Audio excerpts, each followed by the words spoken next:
Rane runs into some issues with their 12 turntable controller, Akai updates their MPC software with some much requested features, and Native Instruments opens the beta for the latest Traktor update. Find out more coming up.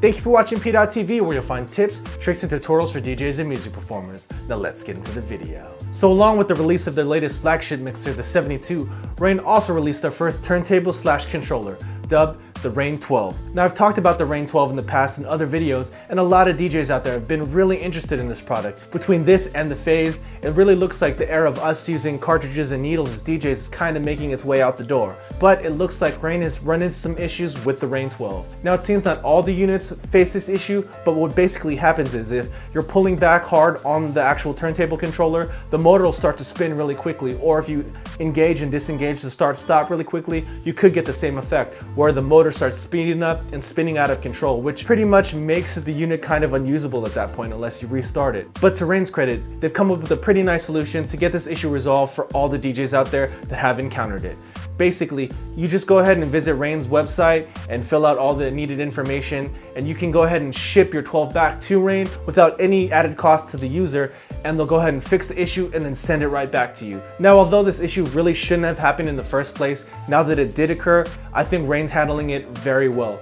Now, I know there have been people that have been, very judgmental about Rane being part of InMusic, which is the same ownership group as Newmark, as far as how repairs are gonna go and customer service, because Rane was known in the past to have rock solid customer service where you could contact someone directly and get your issue resolved that quickly. Now, we might not have that same exact feel because of InMusic taking control, but I really like Rane taking the lead here and having the ability to ship the item back without any cost to the user or to the purchaser is really big in my opinion. Not all manufacturers would do that, or they might come up with some cheap fix or workaround, but props to Rane for actually taking care of this pretty quickly once this issue started to pop up, and having this solution that doesn't have any more financial burden for any of the buyers out there. Recently, Akai Pro updated their MPC software, which is basically used with MPC X and the MPC Live, as well as their older models, to version 2.2. And now this new version has one feature that I know a lot of users out there have been asking for.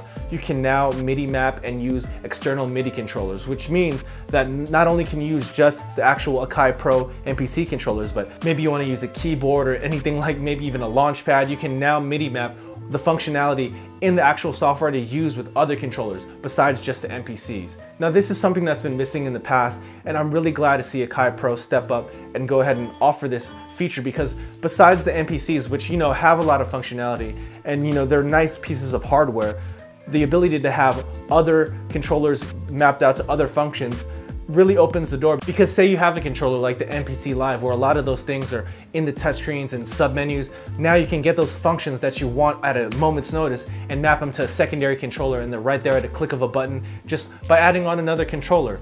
This really can open up the doors for a lot of performance-based MPC users out there. I could see this being, a really vital part of that kind of set, where maybe you need to switch sets really fast, or maybe performance-related features. These kind of things are more possible with the addition of an external controller that can access these functions that might be buried a little too deep to access really quickly when performing on stage. So if you're an MPC user, go ahead and head to Akai Pro's website and grab that new software update. And finally, after what seemed like an eternity, Native Instruments has announced the open beta for the latest update to Traktor Pro 2.11. This new update, version 2.11.3, adds some really key features and some really major updates, especially for users of Traktor that tour around and travel around and use this with club standard gear. Now, the biggest new feature has to be the improved HID mode with the club standard CDJ 2000 Nexus 2s.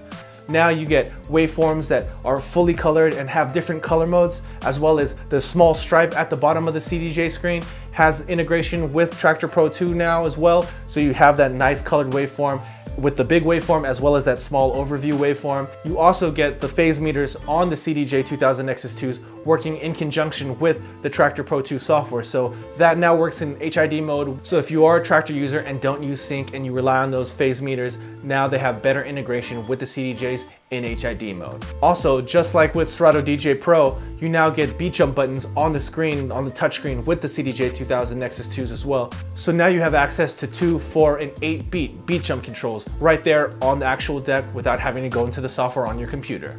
And another big feature of this new Traktor Pro 2 update is the added scratch certification for a lot of Pioneer DJ mixers out there.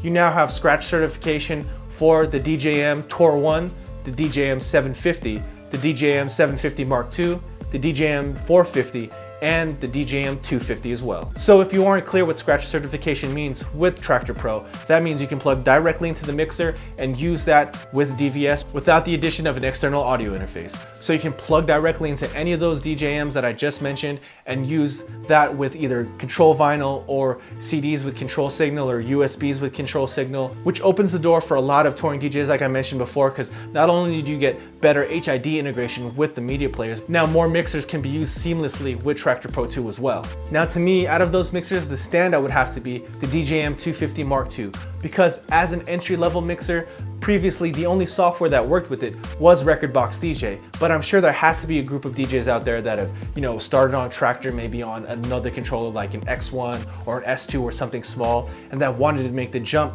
to a more club standard setup with a mixer and media players, but have their entire library in Traktor Pro. So with this new scratch certification, they can actually kind of bridge the gap and just use their laptop, plug directly into the audio interface in that mixer, and go ahead and use it with control vinyl or control CDs, and get the little bit of the best of both worlds while making the transition from Traktor Pro 2 to Rekordbox. Now, as a former Traktor user, it's really nice to see Native Instruments kind of taking Traktor back under its wings and putting out more updates, because there was a long time when we didn't hear anything about Traktor. When Machine and Complete were getting updated, Traktor seemed to be left out in the cold, but it seems like that might be turning around, and I'm really happy to see it, and I hope that there are more announcements about Traktor in the future.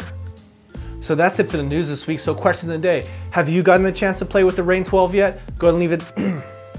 So that's it for the news this week. So question of the day, have you gotten a chance to play with the Rane 12 yet? And if so, what are your thoughts? Go ahead and leave that down in the comments below. I'd love to hear what you guys have to say. And as always, if you found this video useful, please go ahead and give it a thumbs up. And if you haven't already, go ahead and click right here to subscribe to this channel.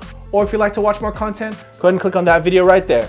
And thank you for watching PDot TV, where you'll find tips, tricks, and tutorials for DJs and music performers. See you next time.